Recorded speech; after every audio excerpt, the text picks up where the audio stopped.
Ok, empezamos entonces ya.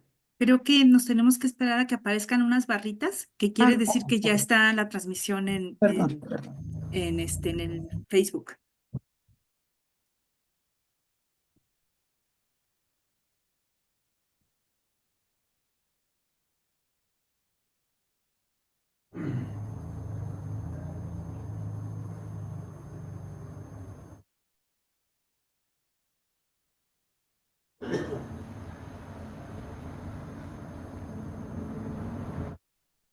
Muy buenas tardes, sean bienvenidos todos a este segundo año del seminario permanente de la Red de Investigación en Gobiernos Locales. Vamos a comenzar este año con un cambio de políticas y anunciando que la doctora Cecilia Cadena va a coordinar el seminario de aquí en adelante. El día de hoy vamos a comenzar con la presentación del doctor Manuel Koch Pale, quien nos va a hablar de las formas de autogobiernos municipales y submunicipales en México. Voy a presentar su currículum, después él va a tener su tiempo para exponer y posteriormente el debate que ustedes quieran tener. Y yo voy a estar dando seguimiento también en Facebook para los comentarios y preguntas que surjan del público. Entonces, bueno, presento al doctor, perdón, el doctor Manuel Koch Pale es doctor en Humanidades y Ciencias Sociales por la Universidad de Ciencias y Artes de Chiapas, en cotitulación con el doctorado en Humanidades y Estudios Sociales de América Latina por la Universidad de Alicante. Actualmente, él está haciendo el postdoctorado en el Centro de Investigaciones y Estudios Superiores en Antropología Social, la Unidad Sureste, CIESA Sureste. Sus temas de investigación incluyen gestión del presupuesto municipal, las luchas del presupuesto directo de las comunidades indígenas, demandas por el autogobierno. Y es miembro de nuestra red desde 2022. Entonces, pues, sin más, le cedo el uso de la palabra, doctor.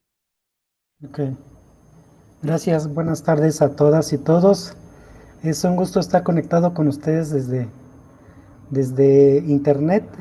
Yo les saludo aquí desde la ciudad de Paracho, en Michoacán. Yo actualmente estoy haciendo el trabajo de campo respecto de esos temas que les voy a compartir el día de hoy. Yo radico en San Cristóbal de las Casas, ahí estoy haciendo la estancia de investigación en CIESAS y actualmente estoy desarrollando el trabajo de campo en estos lados del Estado mexicano. Bueno, estoy en un ciber, dado que tengo dificultades de internet en donde me alojo, entonces me vengo a un ciber. Espero que no haya tanto problema con el tema del audio. Y si hay por ahí, ahí me avisan y nos detenemos un rato. Voy a permitirme compartir, eh, por compartir mi pantalla.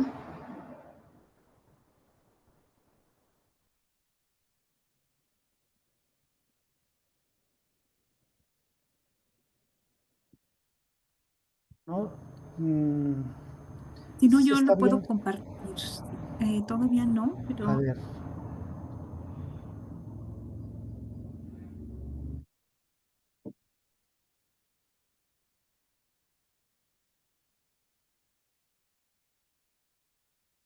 ¿qué estoy compartiendo? la pantalla con el Zoom. Ah, ok, a Ah, ver, ya, ahora sí, ya está. ya está. Bueno, entonces, ¿cuánto tiempo tengo para hablar? Para tener el tiempo. 20, 30 minutos es en realidad, Ah, como bueno, es el único entonces, ponente, sí, entonces sí, para que podamos entrar a sí, detalle. sí, sí.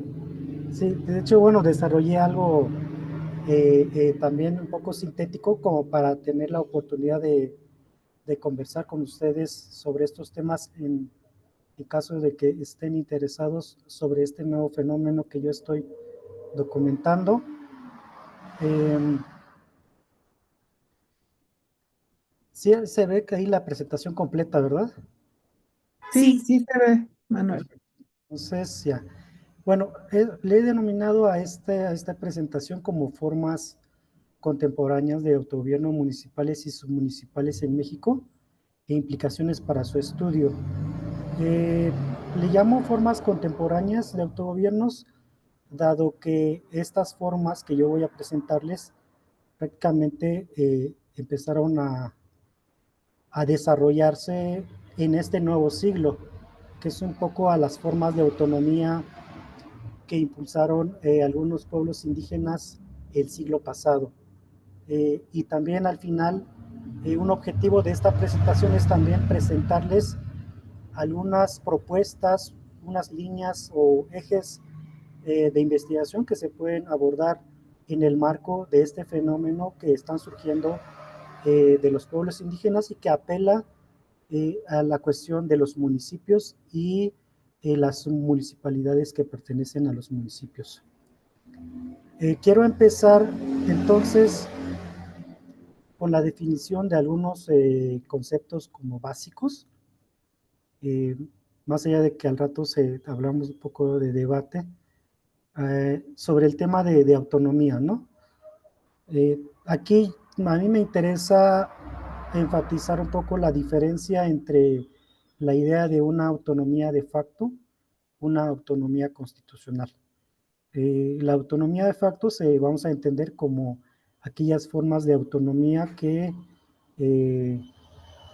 las comunidades desarrollan sin el permiso del Estado, o sea, sin el reconocimiento del Estado, sino aquellas formas de autonomía que las comunidades desarrollan en su vida cotidiana, e incluso aquellas que han impulsado a algunas comunidades sin el permiso del Estado, como es el caso del movimiento zapatista a partir del movimiento del 94, ¿no? Como ustedes saben bien, los zapatistas a partir del 94 formaron juntas de buen gobierno, formaron sus caracoles, que son grupos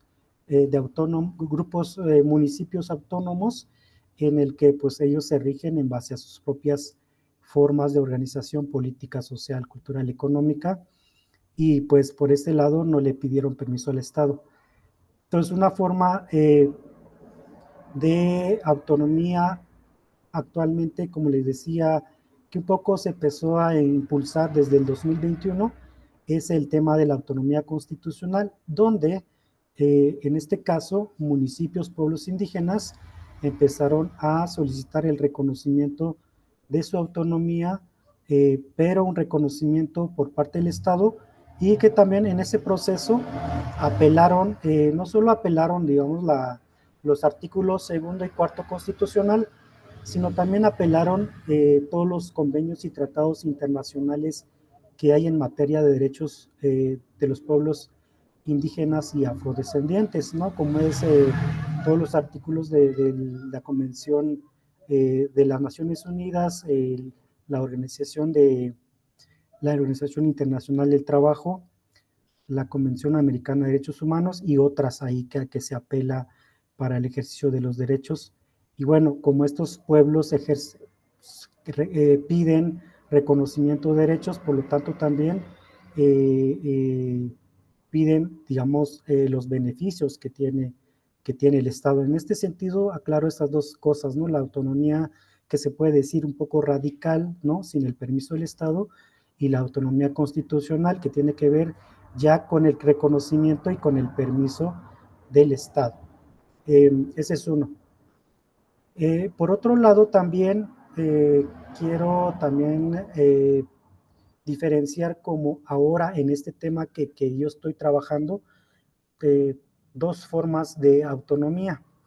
Uno tiene que ver con la idea de autonomía política, que es cómo los municipios han solicitado su autonomía a partir de cambio de regímenes electivos, donde vamos a decir que en pocas palabras municipios expulsaron a los partidos políticos de sus procesos electorales y en consecuencia adoptaron la idea de sus usos y costumbres para elegir sus autoridades municipales. Eso es por un lado en el campo electoral, y por el otro lado en el campo de la formación del gobierno. El gobierno municipal que impulsaron algunos de los municipios que les voy a presentar más adelante, tiene que ver con un cambio de gobierno, ¿no? Diferente a la idea del ayuntamiento, y ellos, estos municipios, eligieron una estructura de gobierno alternativo, ¿no? Junto con este cambio de régimen electivo. Esto es en términos de la autonomía política.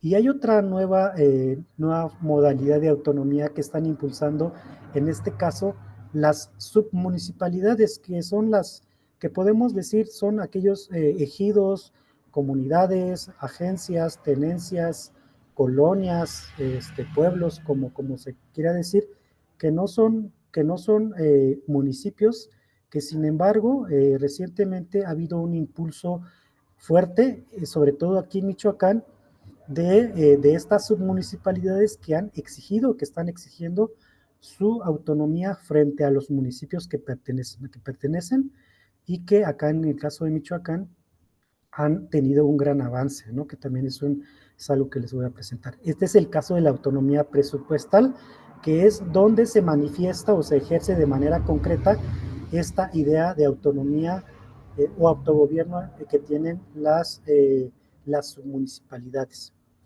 Y en ese sentido, también aterrizando un poco a conceptos más concretos, también quiero hacer una diferenciación entre una idea, ya que estamos hablando del tema de autonomía presupuestal, entre el presupuesto participativo y el presupuesto directo. Quienes estudian, creo, el tema de políticas públicas saben bien a qué nos referimos con el concepto de presupuesto participativo, que yo considero que es una de las varias formas que se puede dar la idea de participación ciudadana, ¿no?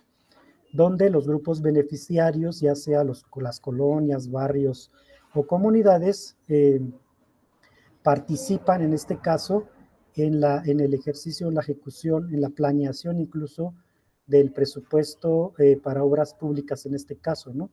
Y si bien en este caso la idea de presupuesto participativo, los beneficiarios no reciben de manera directa, aunque a veces sí, el dinero, muchas veces solo participan, digamos, en el tema de, de la definición de qué obras, ¿no? Qué obras quieren, eh, pero sí también existen aspectos donde los beneficiarios administran el dinero, gestionan el dinero y le reportan al municipio, ¿no? O sea, rinden cuentas al municipio.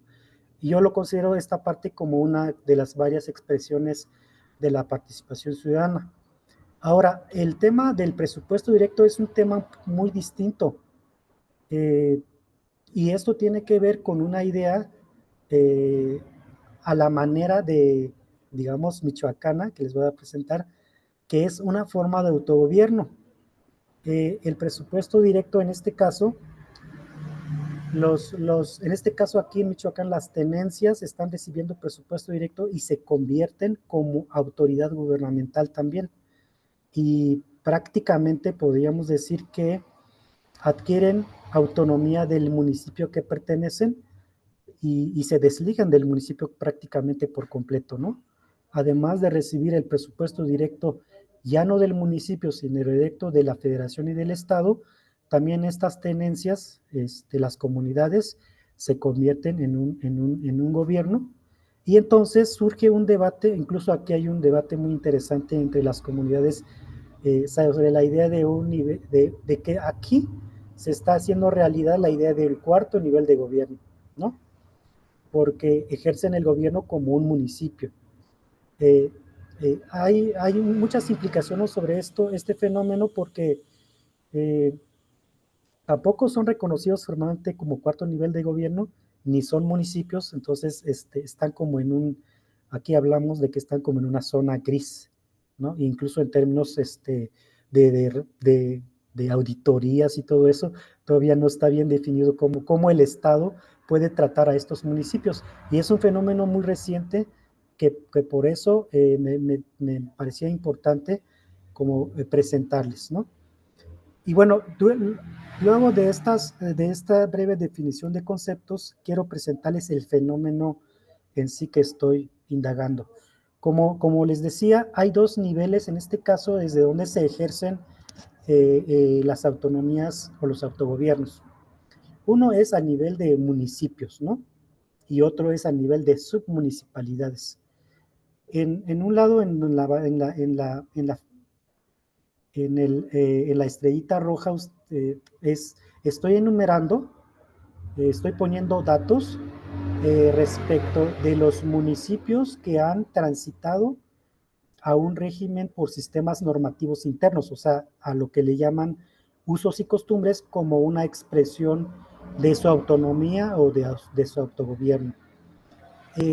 En estos municipios, como ustedes ven, históricamente Oaxaca desde el 2005 tenía 417 municipios. De los 570 que tiene Oaxaca, 417 tenía en forma de municipios con autogobierno, donde ellos eligen sus autoridades por sistemas normativos propios, y hace poco, en 2024, se sumó este otro municipio que se llama San Baltasar Chichicapan. Fue un ingreso reciente de este municipio. De hecho, Oaxaca fue el que inició, vamos a decir, esta idea de los autogobiernos en forma constitucional, porque los zapatistas en el 94 pues fueron otra cosa, ¿no?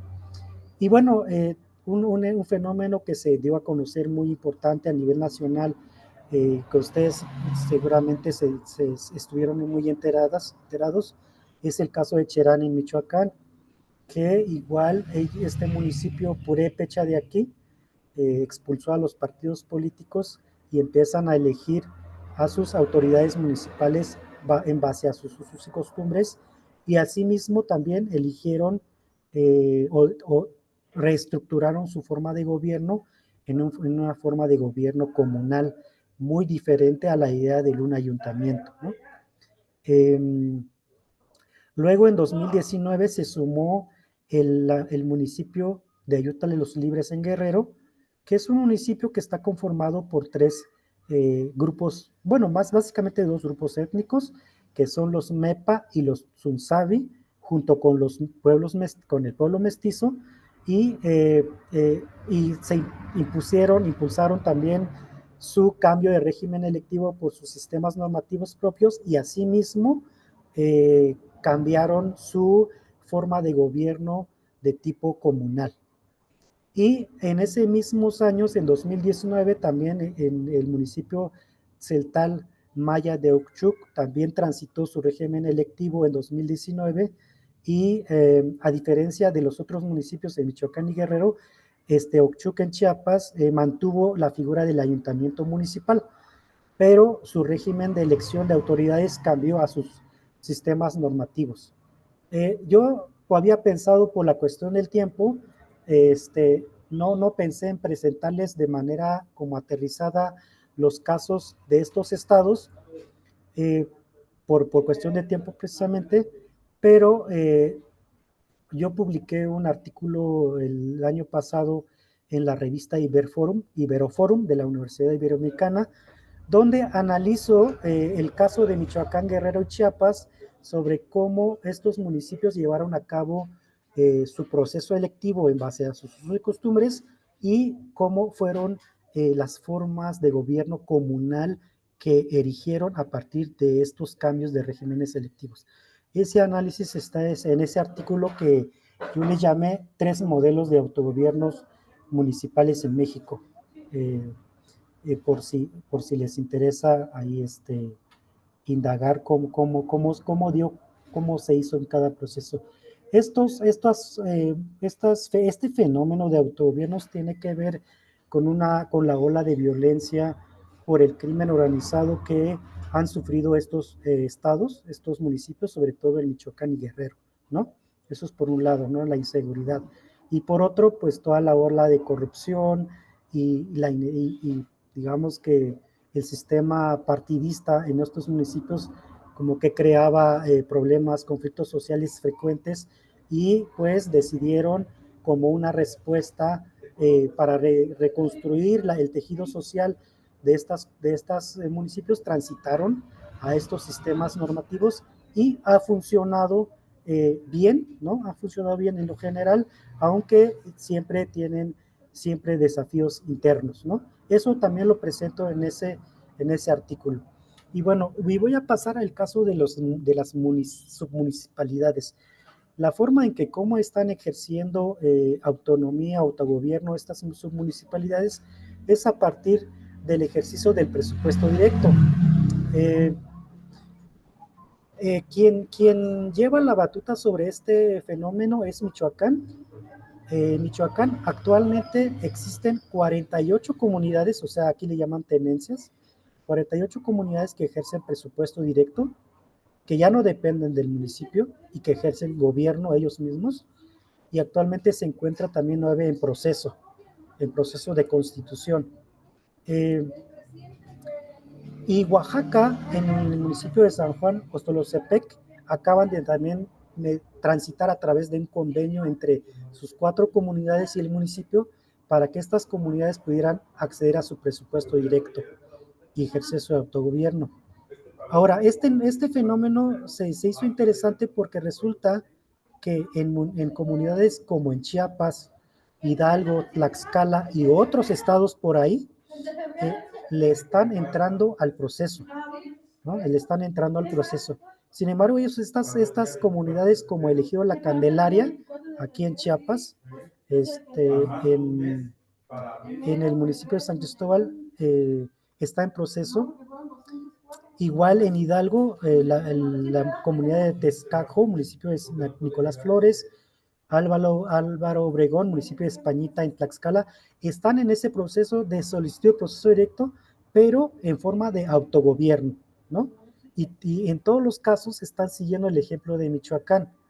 Ahora, ¿cuál es el impacto de este fenómeno que le estoy presentando?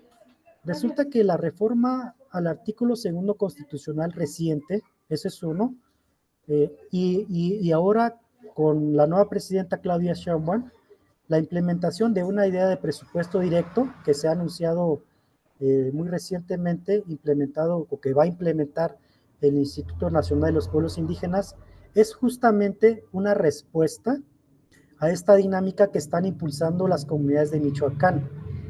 Sin embargo, tiene muchas implicaciones para su estudio, porque ustedes saben que cuando una comunidad, un pueblo empieza un movimiento como el tema de los autogobiernos, como ustedes supieron en Michoacán y Guerrero justamente, el tema de los autogobiernos, pues el Estado tiene como el temor de perder el control y entonces intenta institucionalizar el fenómeno, ¿no? Entonces justamente el tema del presupuesto directo, también sucede lo mismo, está sucediendo con el nuevo gobierno.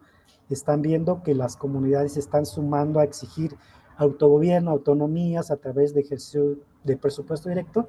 Entonces, están impulsando, están apenas iniciando con implementar una forma de presupuesto directo, pero muy diferente a la que están exigiendo las comunidades, ¿no? Y bueno, estos son los datos que les estoy presentando.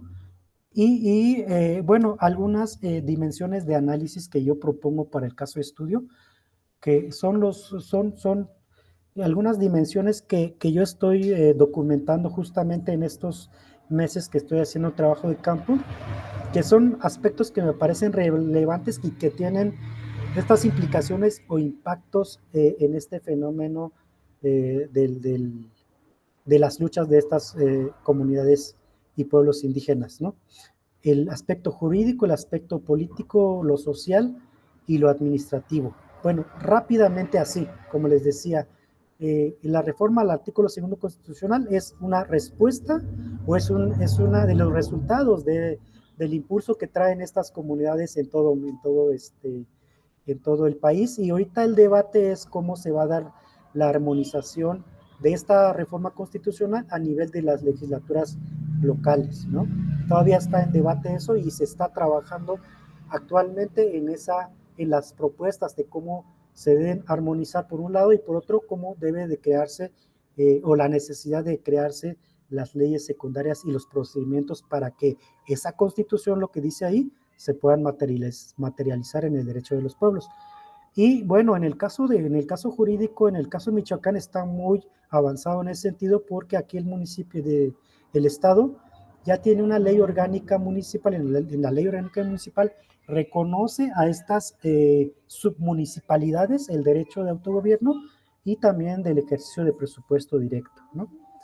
Ese es en la parte jurídica. En la parte política, tiene que ver a lo que les decía, por un lado, una idea de presupuesto directo que están exigiendo e incluso están ya ejerciendo el autogobierno en las submunicipalidades acá, y por otro lado, el presupuesto directo como política pública de la 4T, de la Cuarta Transformación. Si comparamos en términos de dinero, vamos a decir que el dinero que recibiría una comunidad X estaría, como política pública, sería como el 5%, ¿no? Mientras que en presupuesto directo, de manera como autogobierno que exigen las submunicipalidades, es mucho mayor el dinero. Entonces ahí hay un tema también, no solo en términos de dinero, sino de las propuestas, ¿no? De las propuestas del concepto. Y bueno, está aquí el debate de la idea del cuarto nivel de gobierno o es el primer nivel de gobierno, se dice aquí. Creo que este es un tema que estaba como en una cuestión conceptual, pero ahora aquí las comunidades de Michoacán la están haciendo realidad. Y por otro lado, la parte social, a mí me interesa mucho esta parte porque implica sobre cómo las comunidades se reorganizan, cómo hay una reingeniería en la organización comunitaria y también del nivel de autoridades adentro de las comunidades, ¿no? La importancia y el impacto de las obras públicas, el impacto social en general, el bienestar de las comunidades. Y bueno, hay un tema por ahí que he estado documentando y es muy importante para quienes estudian el tema de género, pues aquí la paridad de género es un tema muy relevante cuando se habla de autogobiernos, ¿no? Incluso aquí las propias mujeres están muy activas en ese sentido, en su papel de participar en los autogobiernos. Y por último, la parte administrativa, ¿no? El de los dineros. Uno, la parte cómo se maneja el dinero a nivel de las propias comunidades y por otro lado, la manera de cómo se comprueba esto a nivel a nivel en el Estado, ¿no? Con las auditorías superior, con la Auditoría Superior de la Federación. Y bueno, a mí una cosa que sí me ha parecido muy importante es el tema de la transparencia y la rendición de cuentas. Como ustedes saben que hablamos siempre de temas de corrupción a nivel de municipios y ahora entonces cómo se da esto, si se resuelve estos fenómenos a nivel de las submunicipalidades, ¿no? Y bueno, quiero dejar hasta aquí la presentación para pasar a pues algunos, escucharle sus comentarios, algunos de sus impresiones, y si quieren también le entramos a debatir algunas cosas que les haya parecido interesante. Bueno, muchas gracias. No, muchas gracias, doctor. De verdad, qué tema tan fascinante. Pues yo me imagino que tienen muchas preguntas, muchos comentarios, así que adelante, pueden levantar la mano.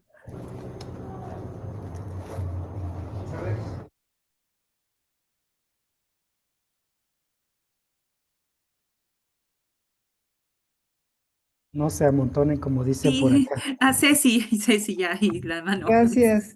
Gracias, Manuel. Pues bien interesante. Qué suerte que estás en San Cristóbal, bien bonito. Eh, a mí me surgen pues muchas preguntas porque yo entiendo que esto es como apenas tu protocolo, ¿no, Manuel? O No, ya estás haciendo el trabajo de campo. sí, sí, sí. Pero ¿estás haciendo un trabajo de campo en todos los estados o solo en Chiapas? Esa es una pregunta. La otra, no entendí lo del presupuesto participativo y directo, es solamente para hacer la diferencia y en realidad es como parte de tu marco teórico, porque yo lo que entendí es en esta propuesta, bueno, en esta ley que ya está en la Constitución del presupuesto directo que no tiene tanto que ver con que sean comunidades autónomas, sino más bien que sean indígenas, pueblos originarios, que es una diferencia.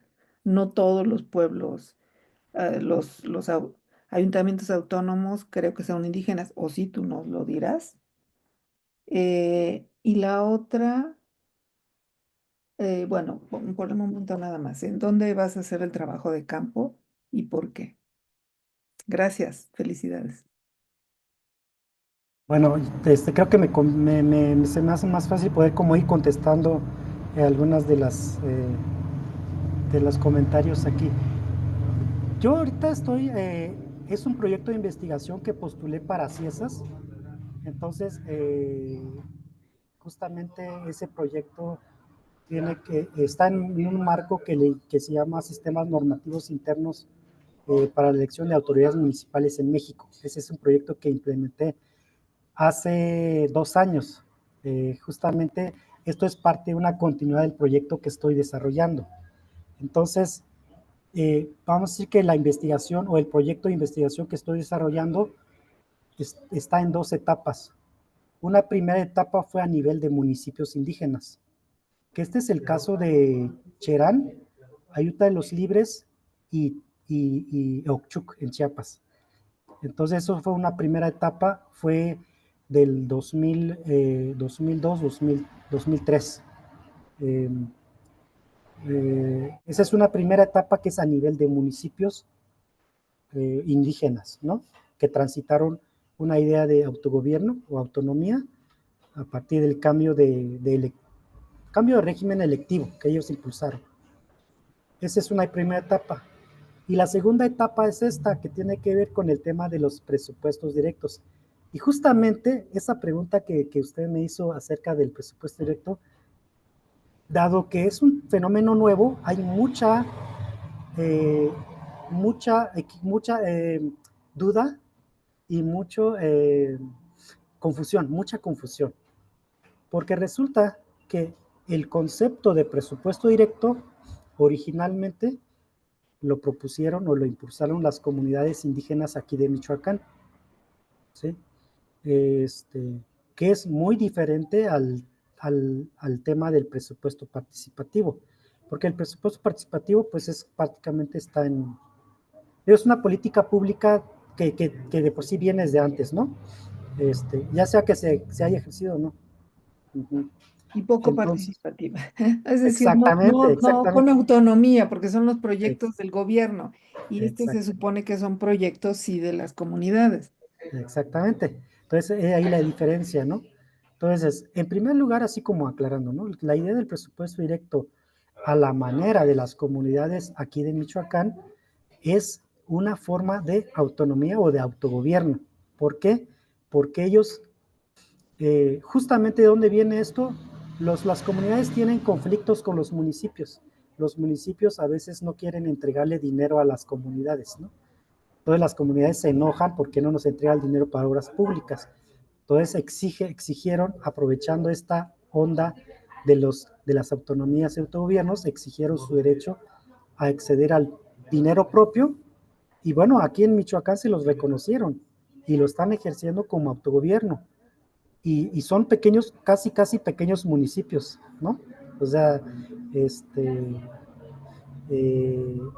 eh, ejercen presupuesto directo de acuerdo a la proporción de la población que tiene la comunidad y le ejerce como que si fuera un municipio. El municipio al que pertenecen ya no mete mano en esta comunidad, ¿no? Incluso en algunas comunidades no le rinden cuentas al municipio, más bien mandan directamente a auditoría del Estado los informes financieros que las comunidades manejan, ¿sí? Y también manejan la basura, el alumbrado público, los parques, los jardines, los panteones, o sea, todo lo que hacía el municipio, por decir así, lo hace la comunidad porque ya es en forma de autogobierno. Y actualmente la ley orgánica se lo reconoce como tal. Esa es como que la idea de autogobierno o la idea de presupuesto directo en autogobierno que han impulsado las 48 comunidades aquí en Michoacán y que, dado el éxito que tienen estas comunidades, otras comunidades de otros estados, como les presenté, le están también entrando, están en su proceso de exigencia de solicitud. Ahora, ese es el concepto de presupuesto directo a la manera de las comunidades indígenas de Michoacán. Ahora, justo es eso, el otro tema del presupuesto directo que quieren impulsar o que se quiere impulsar desde la 4T actualmente, no tienen nada que ver con autonomía o autogobierno. Simplemente es una especie de programa social o una especie, bueno, no sé si de programa social en el que se juntan fondos de la federación, fondos del estado y fondos del municipio, se forma como una bolsa y de esa bolsa se dividen, se dividen a las comunidades que están, aquí actualmente se maneja en el catálogo del INPI, ¿no? Entonces, aquí no se habla de que se les va a entregar a las comunidades indígenas, no a cualquier comunidad, sino a las comunidades indígenas, ¿sí? Pero las que están registradas en el catálogo del INPI y los que no, las comunidades indígenas que no estén eh, registradas en el catálogo del INPI tienen que apurarse a registrarse en ese catálogo porque podrían quedar fuera o se les podría complicar recibir ese presupuesto directo, pero es un presupuesto directo a la manera gubernamental, ¿no? Que totalmente diferente al presupuesto directo que están impulsando las comunidades aquí michoacanas. Entonces son dos formas de presupuesto directo. Uno se puede decir como una forma de autogobierno y el otro simplemente es un programa de gobierno, ¿sí? Bueno, pero por ese lado, como programa de gobierno siempre decimos, es una forma de despolitizar, o sea, nuestro análisis es una manera de despolitizar a estas comunidades que están impulsando una forma de autogobierno por acá, en las comunidades. Muy bien, veo otra mano levantada. Primero Aimee y luego el doctor José Sosa. No sé cómo prefieras, Manuel, si uno por uno o las juntamos. Sí, los juntamos. Sí, entonces primero ustedes, Aimee. Hola, buenas tardes a todos. Bueno, pues primeramente felicitarles a IGLOM por iniciar este nuevo ciclo de seminarios, a Ceci que está ahora aquí coordinando esta situación y pues por supuesto a Fabiola ahí siempre apoyando. Y a Manuel, un tema sumamente interesante. Eh, durante años hemos construido una teoría presupuestaria, podríamos decir que durante siglos. Entonces, lo que se está proponiendo y lo que tú estás analizando en campo viene a romper, digamos, todos los conceptos y principios que hemos estudiado, como el principio de unidad presupuestaria, ¿no? Y yo creo que, si lo estoy entendiendo bien, y ya te leeremos en tus resultados, coincido completamente que analizar el presupuesto, pues es analizar la fortaleza de una autonomía y de un gobierno, ¿no? Definitivamente es, para mí, que me apasiona el tema, de las cosas más importantes, ¿no? Sin eso no hay ninguna autonomía. Ahora, te entendí que la forma de auditar es a través de la entidad de fiscalización o de la auditoría superior de la entidad federativa para aquellos municipios para aquellas comunidades que están recibiendo ya un presupuesto directo, ¿no? Esto de alguna forma, pues, hace que se mantenga la lógica de un recurso que siempre hemos etiquetado por entidad federativa o federal o municipal y pueda auditarse con la misma normativa, digamos, que se hace para los demás, si lo entendí bien. El riesgo que ahora tú estás planteando de esta, voy a usar la frase favorita del doctor Merino, de esta especie otra vez como de captura de la situación, es un clientelismo y es una centralización, porque sería entonces decirles, sí, te estamos respetando tu autogobierno, pero ¿qué crees? El presupuesto este directo lo vamos a administrar desde la federación o desde el nivel central y yo creo que eso tiene demasiados riesgos. Si ya lo otro me parece como muy difícil darle un seguimiento en todo el ciclo de auditoría, de rendición de cuentas, no se me hace imposible, se me hace novedoso. Y bueno, creo que prueba pues muchos fracasos que tiene la gestión pública municipal, ¿no? Que creo que es harina de otro costal para no desviarme, pero es que imaginemos esta fragmentación financiera, que es a lo que quiero llegar. Si cada quien va a empezar a administrar cómo hago mi calle y por qué lo hago, que es algo que he comentado con mi hermana, mitad de broma, mitad en serio, de ya no necesitamos al gobierno porque no se puede organizar, no satisface necesidades públicas y demás, hagámoslo comunitariamente todos como podamos. pero sí existe esta fragmentación y esta dispersión financiera y pues lo que me parece como muy importante y estaría muy ansiosa de leer tus resultados es cómo va a funcionar esa auditoría y esa transparencia, que ahora también ya está media caída, ¿no? Y esa rendición de cuentas, ¿no? Pero me alarma pues este asunto de que se quiera centralizar y que nos va a llevar pues a patronazgos, a clientelismo electoral, a todo lo que ya conocemos, ¿no? Gracias.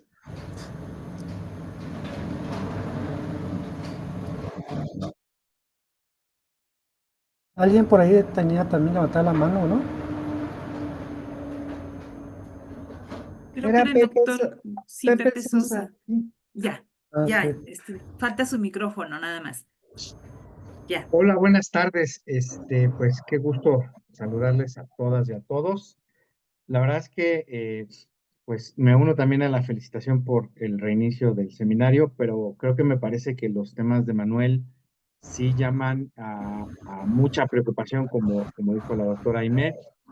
Yo, la verdad es que antes de escuchar a Aimé, yo estaba un poco impactado por la idea de que la investigación de Manuel es bastante interesante en términos de que me parece que un siglo después estamos retomando, o más de un siglo después, la idea de qué es la relación política y administración, porque lo que decía la propia doctora Aimé es, bueno, y todas estas singularidades y siempre la caída o la tentación de caer en las formas políticas no deseadas, o sea, la transparencia y la rendición de cuentas, sobre todo son cuestiones de forma que buscan justamente establecer un marco para que todo ocurra de acuerdo a las reglas esperadas.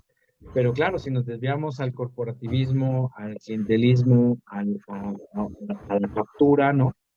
Pues entonces sí, digamos, viene una reconfiguración de nuestra idea de la política y la administración, ¿no? En estos ámbitos municipales, porque además de retomar esa idea, pues Manuel está retomando un tema que parecía ya adormecido, que se fue junto con su gran promotor de hace muchos años, que era el doctor Raúl Olmeda, que fue, pues, en muchos sentidos el fundador de la discusión académica al interior del gobierno, la discusión académica de los estudios municipales al interior del gobierno. Y esto del cuarto nivel de gobierno me parece que es muy importante porque, como decía la doctora Figueroa, pues tenemos que preocuparnos por estas cuestiones de forma, es decir, la transparencia de de cuentas, el proceso de fiscalización, ¿no? Pero obviamente la contraparte de cómo se ejerce el gasto, y esto me parece que es muy importante porque además en muchas partes del país, pero sobre todo aquí en Jalisco, pues tenemos esta idea, a veces supongo que caemos en una postura un tanto romántica de que, pues sí, el cuarto gobierno, entronizar el empoderamiento ciudadano, la idea de gobernanza como esta fuerza social incontrolable, ¿no? Pero la verdad es que lo que estás señalando tú, Manuel, es que en realidad hay que salirnos de esta un poco expresión casi romántica porque cuando empezamos en el cuarto gobierno, en las formas participativas, en la planeación participativa, en todas estas cosas, la verdad es que estamos cayendo en la tentación de pensar que es lo metropolitano lo preponderante. Sí, el fenómeno metropolitano es sin duda alguna de las características más intensas de nuestro momento histórico, pero es que, salvo que esté cometiendo yo un error interpretativo, Manuel, tu investigación ocurre fundamentalmente en contextos rurales, ¿no? Es decir, no en contextos metropolitanos de participación integrada, donde un alcalde como el de Zapopan, pues entrega dispositivos para rastreo de personas con el apoyo del Internet, de que si una persona con una cierta discapacidad o enfermedad mental se pierde, su familia lo puede recuperar porque le ponen un chip y ya la tecnología, el satélite, el Internet lo ve. Pero no estamos hablando de esta ensoñación metropolitana de el empoderamiento ciudadano. Tú estás hablando de una forma alternativa de gobierno, además lo indicaste con una claridad absolutamente contundente y en ese sentido también preocupante, en la misma línea de Jaime. Son contextos rurales en los que la inseguridad tiene en jaque no solo a las personas, sino a la vigencia de sus derechos, a sus capacidades productivas, incluso a la prestación de los servicios públicos más básicos.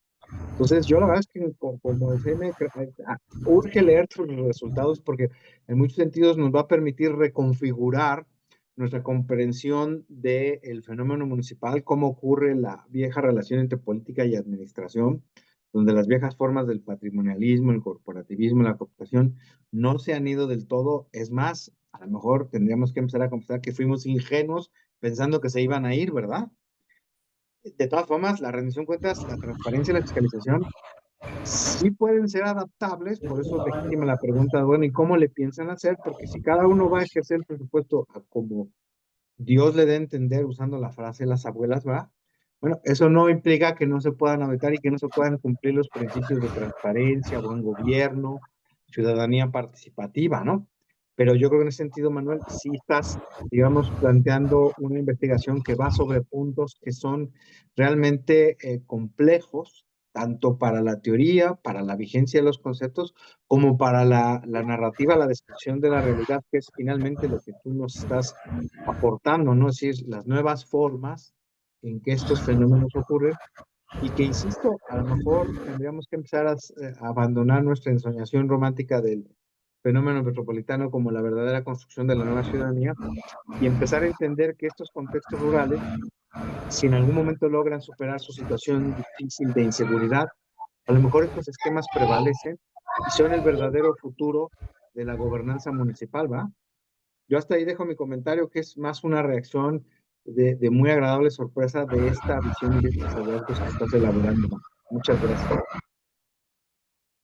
Gracias. Bueno, voy a avanzar con los comentarios. Justamente creo que la teoría presupuestal, ¿verdad? Construida hace mucho tiempo y que es, es un sistema, ¿no? Que planeado, planificado en los, vamos a decir, en los 3 niveles de gobierno, ¿no? Federal, estatal, municipal, que por ahí ya hay una construcción eh, eh, teórica y financiera también ya bien definida.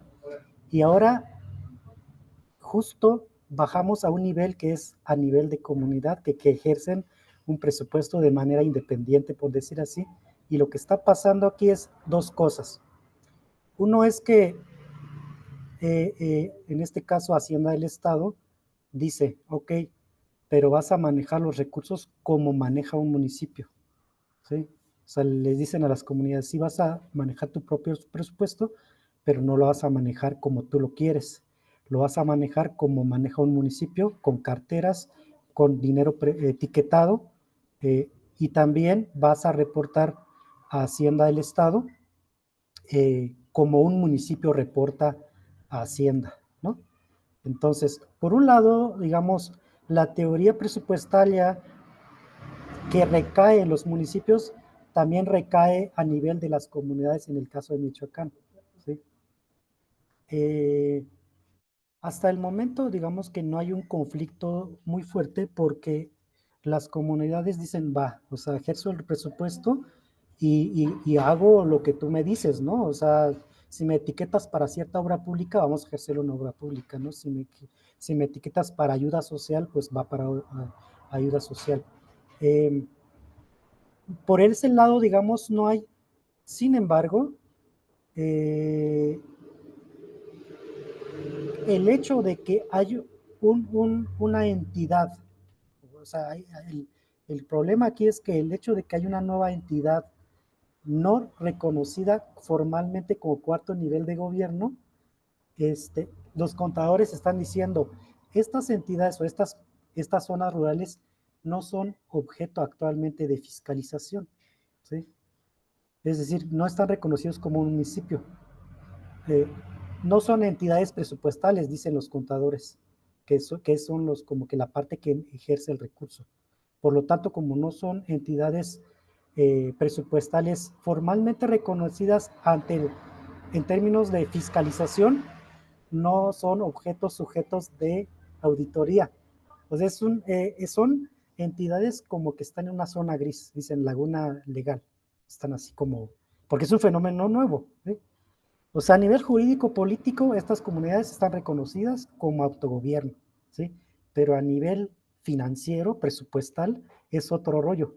Es un tema también ahí que, ok, ya les dimos derechos, pero no tenemos tanto control sobre ustedes en tema de transparencia y rendición de cuentas, por parte del Estado, aunque internamente a nivel de las comunidades es magnífico el trabajo que hacen las comunidades, las asambleas de cómo vigilan a sus autoridades para ver el dinero. O sea, ese es lo que usted decía, José, el tema de la gobernanza submunicipal. O sea, es una forma viable de cómo evitas, cómo garantizas el uso adecuado de los recursos, porque son las asambleas comunitarias quienes controlan, quienes deciden, por decir, a qué obras, a dónde se va el dinero, ¿no? Entonces, por ese lado, sí, en la teoría presupuestal sí viene a complejizar un poco en el tema de una entidad nueva, cuarto nivel de gobierno que no existe como tal, que ejerce recurso público, ¿no? Eso es por un lado.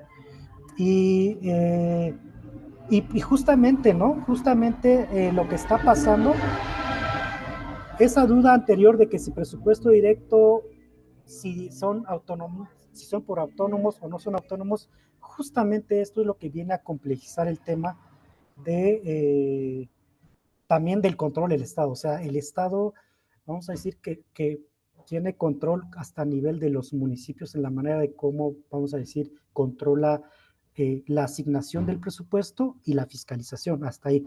Pero ya más abajo ya no tiene control, o sea, pierde el control. Pero desde el punto de vista no pasa nada desde el punto de vista social, porque son las comunidades quienes tienen el control. Por ahí es donde se valoriza la idea de gobernanza local o más supralocal, ¿no?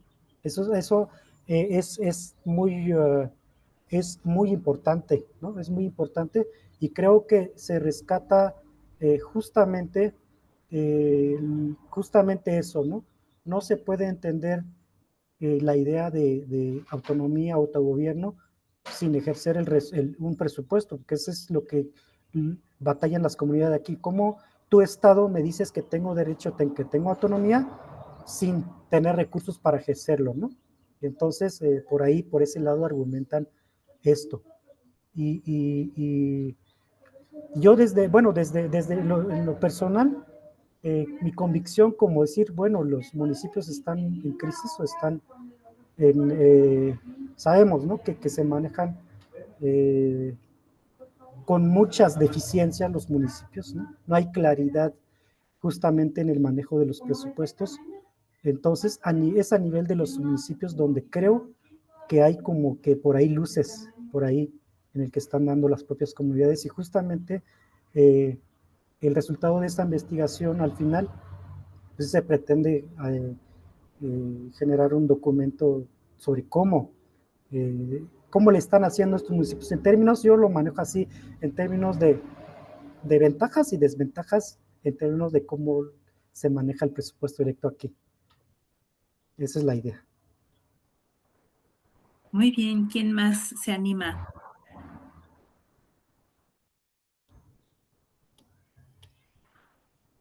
Bueno, pues en lo que alguien se decide y no sé si haya contadores aquí, la verdad es que yo en ese sentido, fíjate, no le doy tanta complicación porque finalmente es una unidad responsable de gasto, ¿no? O sea, y ese término existe y se puede dar mediante un acuerdo del CONAC, del Consejo Nacional de la Armonización Contable, yo creo que incluso hasta a nivel estatal, ¿no? Yo más bien le veo como la otra complejidad de lo que reitero, ¿no? De esa fragmentación que se va chiquita, chiquita, chiquita y que si seguimos esta tendencia, completamente de acuerdo en lo de que a veces es más fácil la vigilancia social de esta forma, ¿no? Pero me lleva a pensar aquellas excusas que daban a veces los alcaldes de municipios y rurales, como dijo el doctor Sosa, de cuando llegaba un auditor de la Auditoría Superior de la Federación y le decía, oye, pero si te lo dimos para el agua, ¿por qué lo usaste para la carretera? Pues porque era lo que necesitaba y porque era imposible cambiar el etiquetado del recurso, ¿no? Sí, atiende necesidades inmediatas, ¿no? Pero creo que contablemente no es tan complicado. Mi preocupación es más bien en esa auditoría del recurso público cuando se transforma como debe de ser en su momento en un control político, pero que se desvíe, como ya explicó el doctor Sosa, de esa, creemos, noble finalidad que tiene la rendición de cuentas como un contrapeso o un candado a los excesos de poder.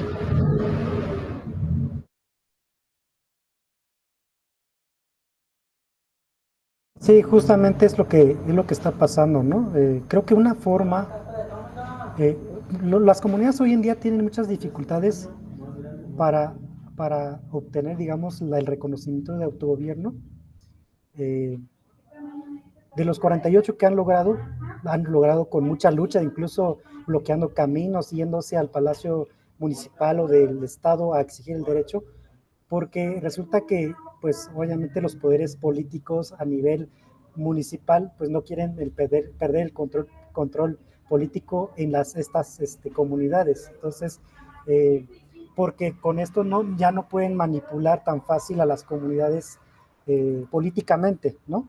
Entonces, hay una reticencia por parte de los municipios para reconocer estas formas de, de, de gestión presupuestal en forma de autogobierno, ¿no?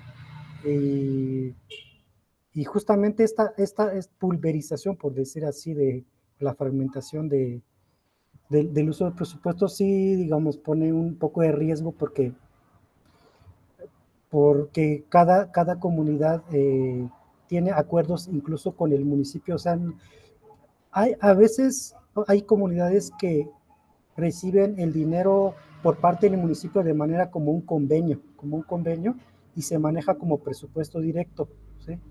Eh, en este caso, la comunidad le declara o le rinde cuentas al municipio, porque el dinero pasa por el municipio. Esa es una forma. Hay otra forma que el municipio ya no tiene nada que ver, viene directamente del gobierno del estado, ¿no? Y ahí el municipio no sabe a qué horas pasa el dinero y tampoco recibe cuentas. Esa es una otra forma de las diferentes, la complejidad con que se está manejando el presupuesto en el caso de aquí de Michoacán. O sea, la regulación, el Estado está atrasadísimo en términos de regulación para este fenómeno, pues. Y sin embargo es un hecho, o sea, y se están sumando un montón de comunidades, no solo en Michoacán, en otros estados, como les digo. Sí. Doctor Pepe, adelante. Oye, Manuel, pero entonces, finalmente el fenómeno es bastante complicado y yo quisiera preguntarte todavía una cosa más complicada. En materia de tributación o contribuciones, ni hablar, ¿verdad? O las comunidades sí están asumiendo esta doble vía de que reciben presupuesto, pero también aportan, no sé, en especie, con trabajo comunitario, con estas cosas, porque mucho de la inspiración romántica de los años 80 del cuarto nivel de gobierno era cuando se empezó a ensalzar la idea del tequio y estas otras cosas, ¿no? Donde, bueno, se decía que lo que pasa es que las comunidades son más autogestivas que los gobiernos, ¿no? De estructura más amplia. Entonces, ¿qué nos puedes decir o qué percibes tú, por ejemplo, en materia de contribuciones de recaudación? ¿El municipio o el estado esperan algo o es simplemente esta idea de compartirles el trozo de presupuesto que les toca, que viene de participaciones federales? Y de la recaudación prefieren no meterse al problema o si está abierta alguna vía de esta discusión, porque pues también es importante en ese sentido en términos de empoderamiento, ¿no? Sí, justamente aquí el debate es que eh, las comunidades se resisten, vamos a decir, a pagar impuestos, así como en términos concretos, ¿no? Entonces son criticados. ¿Por qué no van a pagar impuestos si reciben dinero, ¿no? Este, y, y, y una idea aquí, por ejemplo, en las comunidades, eh, las personas que trabajan como autoridades en las comunidades perciben no un salario como tal, porque no son trabajadores, sino es es una mezcla entre servicio comunitario, o sea, servicio a la comunidad, con un pequeño reconocimiento económico, una compensación, o creo que les dicen algunos, y entonces dicen, bueno, yo no recibo salario, o sea, como trabajadores del Estado, Los trabajadores de la comunidad no reciben salario y por lo tanto no son salarios y no deben pagar el ICE y el ISR, por ejemplo, ¿no? Entonces, todavía ese tema justamente también no está claro. O sea, que si deben de pagar impuestos o no impuestos. Lo que sí es que las comunidades dicen, nosotros no pagamos impuestos, ¿no? Porque de qué manera pagan impuestos para ellos. Justo esto, en el tema de que en lugar de, bueno, hay obras, por ejemplo, hay obras que llegan a la comunidad, entonces una parte aporta el gobierno, por decir así, y la otra parte aporta la comunidad. ¿De qué manera aporta? Aporta con trabajo comunitario la comunidad, con faenas, por ejemplo, servicio a la comunidad. Entonces, aporta mano de obra a la comunidad en este caso. Pero tienen actividades, por ejemplo, las comunidades tienen actividades por la cual tienen ingresos, por ejemplo, ingresos propios, ¿no? Pero esos ingresos propios son complementarios a lo que reciben por parte del gobierno. Y ellos argumentan, por ejemplo, que el dinero que reciben pues no alcanza para hacer obras importantes. Entonces ellos se complementan de algunos ingresos propios que tienen, por ejemplo, la venta de arena, venta de madera, por ejemplo, algunas actividades que ellos tienen son ingresos propios y la ejercen ellos, ¿no? Y por ese ingreso que tienen no pagan impuestos, o por lo menos actualmente ellos dicen no debemos pagar impuestos, ¿no? Porque aparte que recibimos poco, nos quieren quitar otra vez, ¿no? Entonces, es un tema todavía pendiente aquí, es un tema, por supuesto, que está, que el Estado, el gobierno, en este caso, el Estado, el gobierno del Estado, pues sí casi dice, también ustedes tienen que pagar impuestos porque reciben dinero, pero las comunidades se resisten, ¿no? Todavía está este fenómeno a debate y por supuesto que esto se debate en el campo político, o sea, se politiza la cosa, pues, ¿no? Y nuevamente las comunidades dicen que somos nosotros autogobierno y pues por lo tanto, pues no debemos estar sujetos 100% a las determinaciones del gobierno, ¿no? ¿Alguien más? Porque Falta, sí, nada más, Manuel, falta esperar entonces, porque no ha salido, por lo que nos dices, la, ¿cómo se llama? La legislación secundaria, es decir, cómo en los hechos se va a implementar, porque homogeneizar a diferentes comunidades que ya son indígenas, que son autónomas, otras, ¿no? Pues eso va a costar, pero eso debería de estar más o menos expresado en la legislación secundaria, ¿no? Que todavía no está, según sé. Exactamente, todavía no está la ley secundaria, están trabajando justamente en esto y un punto precisamente en esta, porque bueno, es que esta parte de la Constitución, la reforma a la Constitución, de ahí se derivó este tema de presupuesto directo, pero a la manera del gobierno, pues porque se les va a dar dinero a los pueblos indígenas, pero también esto también conlleva auditoría, dicen, conlleva ver que realmente se ejecute el dinero. Entonces, pero como no hay, o sea, no hay mecanismos, según aquí todavía, entonces están trabajando en esto, que en este planteamiento de la ley secundaria también se aclare o se define de qué manera se van a fiscalizar los recursos. Actualmente, pues sí, están según los contadores, no son, no son entidades presupuestales como tal, o sea, pero tienen que ser reconocidas como tal porque van a seguir recibiendo dinero, más ahora con que todas las 11,000 y tantos comunidades que hay en el país que van a recibir presupuesto directo, pues tienen que ser fiscalizados. Pero sí, esto de la ley secundaria está en proceso, está actualmente en reuniones de trabajo y las comunidades obviamente están participando activamente para que esa ley secundaria les beneficie, ¿no? Porque normalmente pues eso arriba donde se planea, se ejecuta, sino que ahora las comunidades a través de diferentes organizaciones están participando y diciendo, a ver, que sea así, ¿no?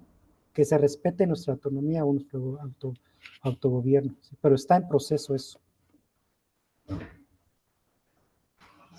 Voy a aprovechar que tengo el uso de la palabra para, no sé si es pregunta o reflexión, definitivamente desde mi ignorancia, ¿no? Me sorprende mucho, por ejemplo, la estadística del caso de Oaxaca, ¿no? Y bueno, es evidente que esta autonomía está teniendo lugar en el sur del país. Entonces, más bien mi pregunta es un poco, bueno, además de evidentemente la academia, que es muy importante, ¿hay está observando el gobierno y lo que está sucediendo, los resultados? ¿Y será posible que de aquí pudiera salir un modelo de gobierno local, un esquema diferente al que conocemos en México? Y luego lo otro es, ¿por qué no, o es posible exportarlo al norte del país? Bueno, son más bien reflexiones locas, creo. Sí. Eh, lo que está pasando, por ejemplo, en el caso de Michoacán, y vamos a decir que hay un éxito relativo en las comunidades que han logrado autogobierno y que ejercen presupuesto. Tanto es así que les digo que comunidades de varios estados están siguiendo el ejemplo, ¿no? Ahora, cada comunidad tiene su propia particularidad definitivamente. Las comunidades aquí de Michoacán, todos son purépechas, pero cada comunidad se organiza de manera distinta, tiene sus propios problemas. Y en ese sentido, eh, creo que aquí dicen ellos, son como fenómenos que inspira a otras comunidades a hacer, pero no pueden ser replicables como tal, ¿no? Porque en términos de organización comunitaria, por ejemplo, son diferentes cada comunidad. Entonces, pero lo que están haciendo aquí las comunidades de Michoacán sí son fenómenos que inspiran a otros, que sí es posible hacer otra forma de, eh, de otra forma de hacer gobierno. O sea, ¿sí? Las comunidades siempre en la práctica han sido gobierno, nada más que no han sido reconocidos como tal por parte del Estado, ¿no? Entonces, pero es una forma y desde mi punto de vista es una forma muy viable, o sea, muy viable, porque también yo pertenezco a una comunidad y veo cómo se gestionan las cosas. Y tampoco podemos hablar tampoco podemos idealizar fenómeno que todo es armónico, que todo es comunal, no todos los seres humanos tienen problemas, se conflictúan, ¿no? Pero lo que están haciendo las comunidades es una forma, y es una forma viable. eh, no creo que sea como exportable, ¿no? Pero sí eh, puede ser como inspirable, porque inspiran a que otras comunidades también lo hagan. Pues muy bien, no sé si alguien más. Y si no, quizás si pudieras dar tus opiniones y un mensaje. Pues ya dinos cuál es tu comunidad, Manuel.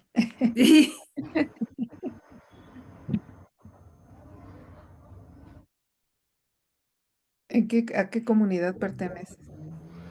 Yo soy originario de un municipio aquí en Chiapas que se llama Huistán. Yo pertenezco a un ejido. Mm. Claro que ellos no están en autogobierno ni manejan presupuesto directo, pertenecemos a un municipio, pero pues todas las comunidades indígenas tienen pues sus sistemas de cargo, sus formas de cómo ejercen transparencia, rendición de cuentas, cómo participa la comunidad, ¿no? Sí.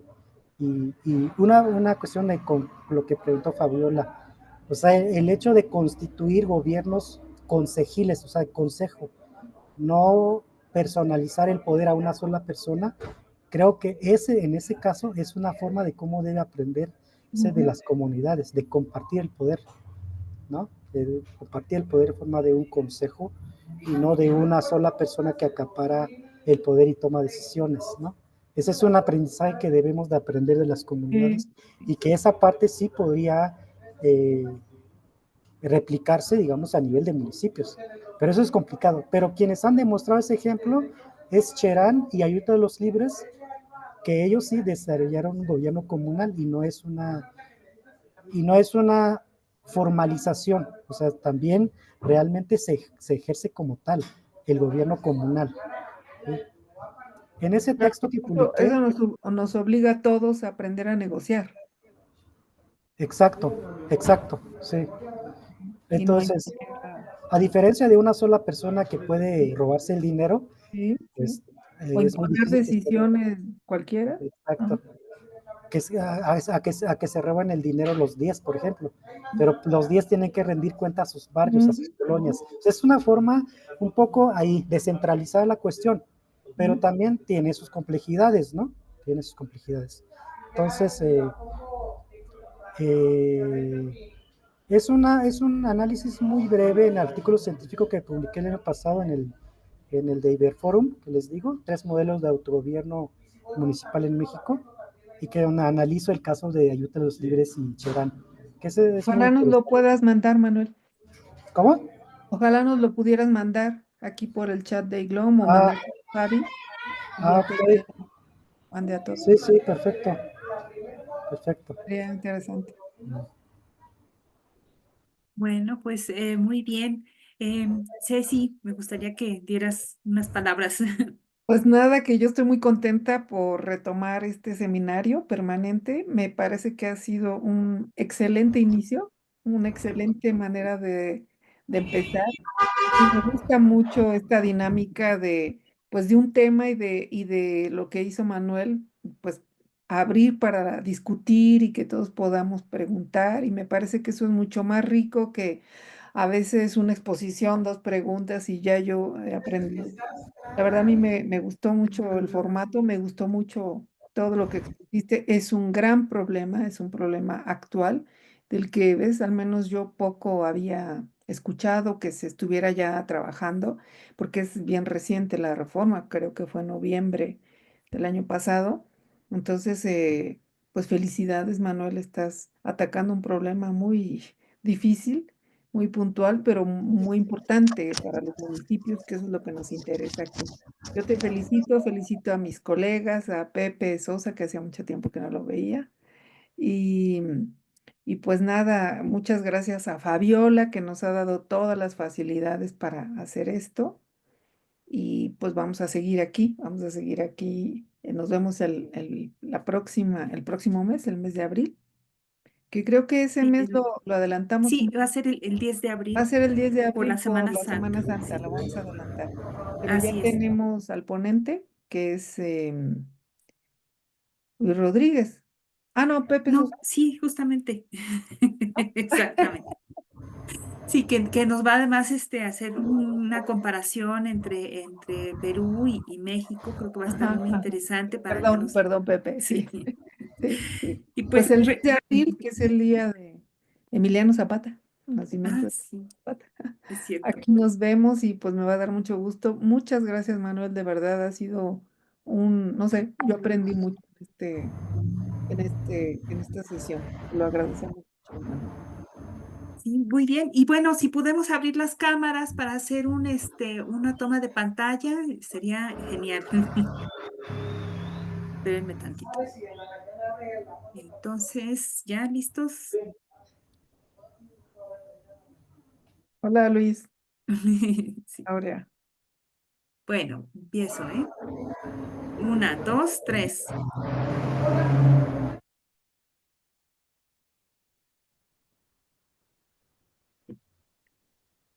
A pesar de que Manuel nos daba malas noticias del presupuesto directo, estábamos sonriendo porque somos uno de los Sí, países más felices del mundo. creo que chafeó mi cámara, pero ahí voy, ahí voy, ahí voy.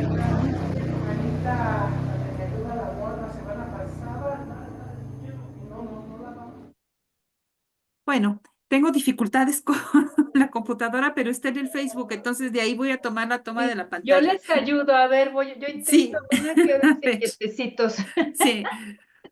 Es, ¿Eh? A ver, ahí va. Una, dos, tres. Pues ahí quedamos. Ya quedó. gracias, Jaime. Gracias Perfecto. a todas y Muy todos. bien.